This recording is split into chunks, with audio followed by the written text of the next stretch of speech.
I am so happy that you're able to join us for this extended interview.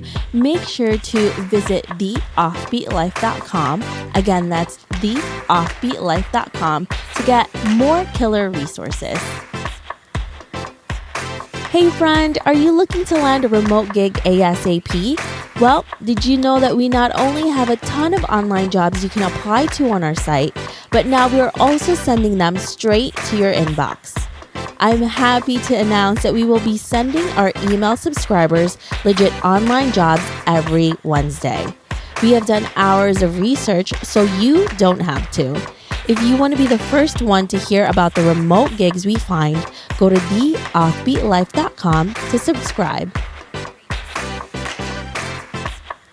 Hey everyone, thank you so much for coming back for this extended interview with Diona, where she's going to share how to create a successful e-commerce business. Hey Diona, how are you? Hi Debbie, nice to be back.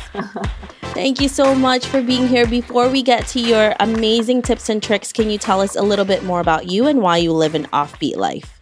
So my name is Diona. I'm the blogger behind In Between Pictures, and I'm also the founder of Vagabond, a line of stylish camera bags.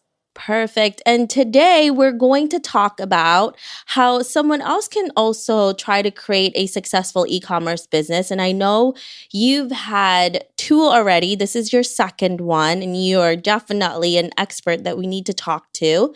Can you tell us what your experience has been? I mean, I guess the first thing that I would ask is, how do you find the right products to actually sell, right? Because before you do anything else, before you even start selling, before you start creating your website and any of that, you need to find the right products. How did you do that for yourself? Absolutely. I feel like number one is product. And for me, Forget a Bag was something that I needed and I was looking for, and I couldn't find it in the market. And I decided to do it myself. That's one of the things that when you're starting your own company, like a serious business, you have to look into the market and find products that are unique and making sure that not every other person is selling it, because it's very hard to stand out when you have products that are the same as everybody else. Yeah, and then another thing too is also figuring out if it will actually sell, because it's one thing if we want it ourselves and it's another thing if it actually sells, right? Somebody's going to Yes. buy it. How did you make sure that this product that you have was actually something people wanted? Yes. So when I first started looking into camera bags, I was, like I said, I couldn't find anything that I wanted. And then I started talking to other people, like other people that traveled with camera and other photographers. And I started asking around, and I was asking, so what do you think about your camera bag? Do you like it? Will you travel with it? And just do a little research and background. So that's what professional people would call it, market research. I would call it just go ask around. Just go and look for reviews, look for what other people or competitors that you would think are your competitors and see what they're doing.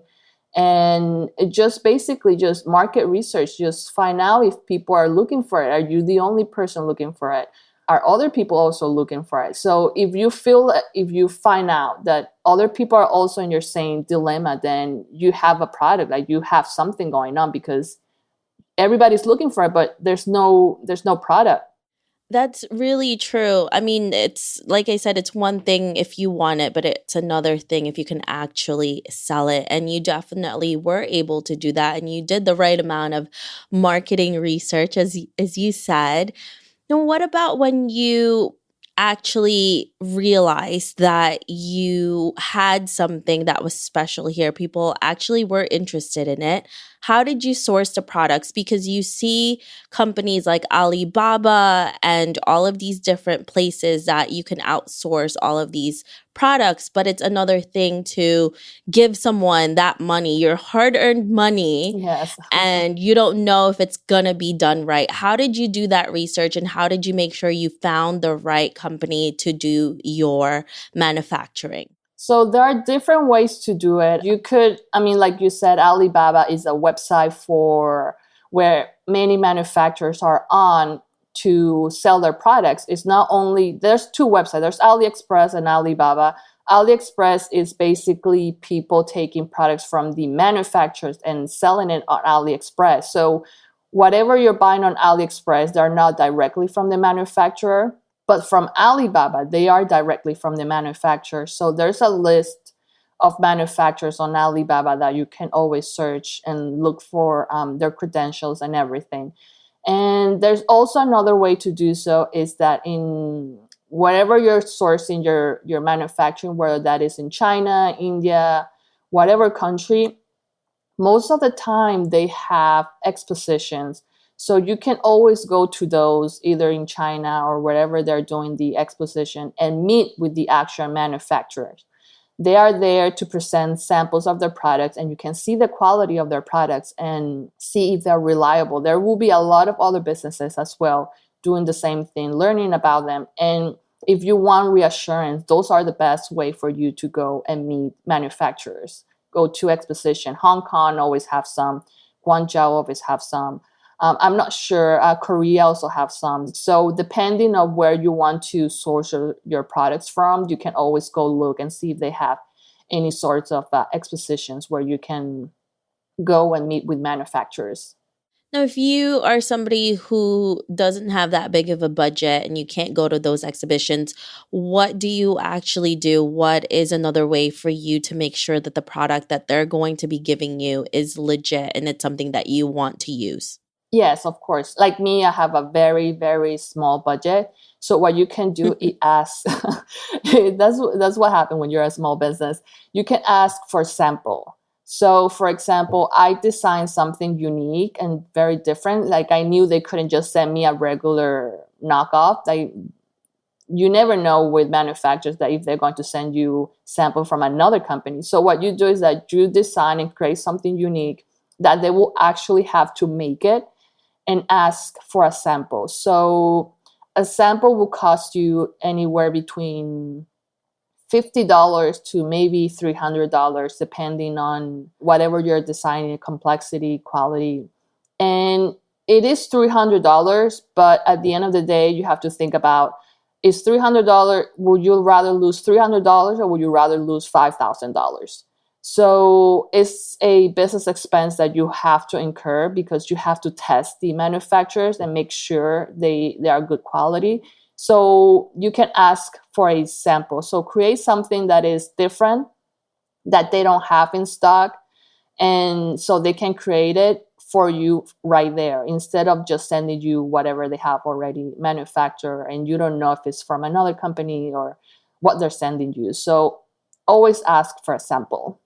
That is such a great idea to do, and also making sure that they are completely legit, like you had said. And obviously, if you want to make your own product, you already have those designs in your head and probably written out. So that's a really great way of doing that. And yeah, that few $100s will save you so much more money in the long run, Oh, to make yes. sure that this is a good idea. Yes, those are business expenses that you have to incur. There's no way to avoid it because if you want to make sure that the manufacturer is legitimate, then you will have to spend at least a couple hundreds testing different manufacturers. Okay, so now let's talk about marketing because I think for the most part, we always think about the creating the product, making sure it's designed really well. But really, there's been a lot of products out there that were subpar or are subpar, but they just sell so well because of how they market those products. What has been the best marketing tricks and tips that you have been able to use for your product that has worked really well and has allowed you to sell them? And you've been out, you've been really selling those bags so quickly. They're, out of stock. And especially during the holidays, it's even more in demand, right? Yeah. So for me, yes, like you said, social media is very important. Branding is also very important. So a lot of those products, like you said, that are very subpar and they're still selling very well is because of the branding and image they're portraying. So you have to pick and decide what your brand image is, and you have to work very carefully on it because that's basically your selling drive. So for me, it was traveling because that's my background. That's what I designed the bags for, and that's what I wanted the bags for. So it's selling the idea that the bags are great for traveling, your travel companion, and that's the branding that I gave my brand.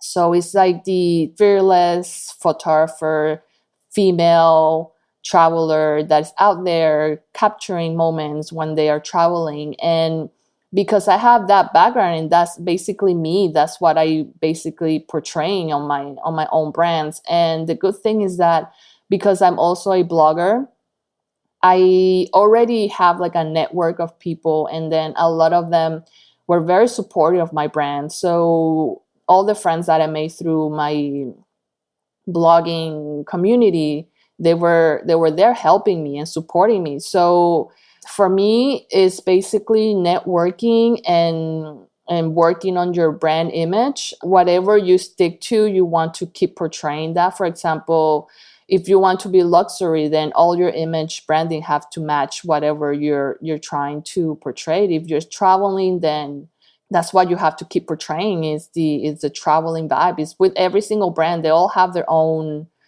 strategy and brand image that they stick to because it works for them. So it's basically branding and image. Yeah, I think it's so true that you have to be completely consistent when it comes to your branding because that also builds trust with your niche and your market, and they know exactly what they're getting and what they're buying into as well. Yes, absolutely. I have seen a lot of starting commerces where I can see their passion for the business, but I can see the pictures are not all consistent, or they're taking picture from the wholesaler. They're not taking their own picture. So you lose a little bit of trust when all your pictures are looking very generic. And that's the thing about all these subpar brands where they are so successful. If you look at their pictures and their branding, they are very, very strong. For example, very stylish woman, very fashionable. Picture doesn't have to be the highest quality, but they're all very fashionable, trendy. That is the image they're portraying. Absolutely. And that's the thing, right? It's all about how it looks and how you want it to be a part of your life. And I think that's really what sucks you in is Yeah, when the branding is so good, you can't help but want to be a part of that. exactly. Last thing is for somebody who also wants to start their own e-commerce site, what would be the best tip that you can give them to starting one? When you're starting, try to do things yourself and keep the cost low. That's one of the lessons I learned from my previous businesses is try to keep the expenses low. Don't go thinking that you need to buy this, buy that, buy the best. You can always upgrade. You don't have to buy the best of everything, and just keep in mind you can always upgrade as your business grow.